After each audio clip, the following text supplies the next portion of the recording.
तो आपने अभी तक मेरे चैनल को सब्सक्राइब नहीं किया तो कृपया लाल बटन दबाकर चैनल को सब्सक्राइब करें और बेल के आइकन को दबा दें ताकि आने वाले हमारे लेटेस्ट वीडियो आपको समय समय पर मिले।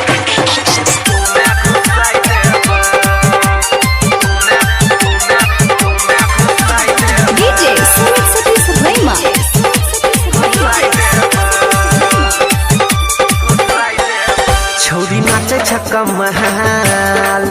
लागे होते गे बवाल करबो गोली के फायर ये सटेज पर बाजार में गमछा बिछाई देबो करबो गोली के फायर ये सटेज पर बाजार में गमछा बिछाई देबो बारबो चोली पल्ले जरा लाइट नमरिया मुंह में घुसाई देबो बारबो चोली पल्ले जरा लाइट नमरिया मुंह में घुसाई देबो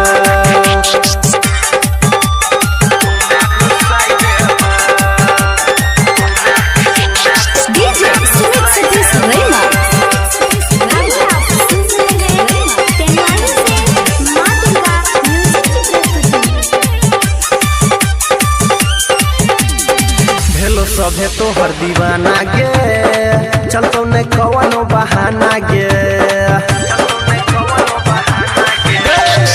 चलो सभे तो हर दीवाना गे चलतो न कवनो बहाना गे मजा सभे कोई लेतो गे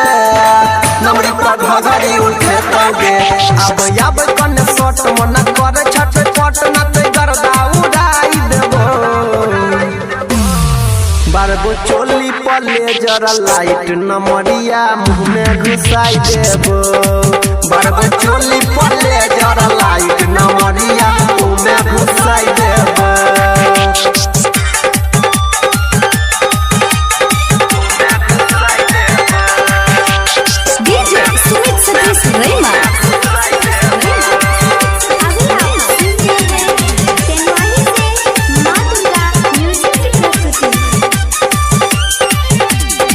नाचे कनी तू संभर के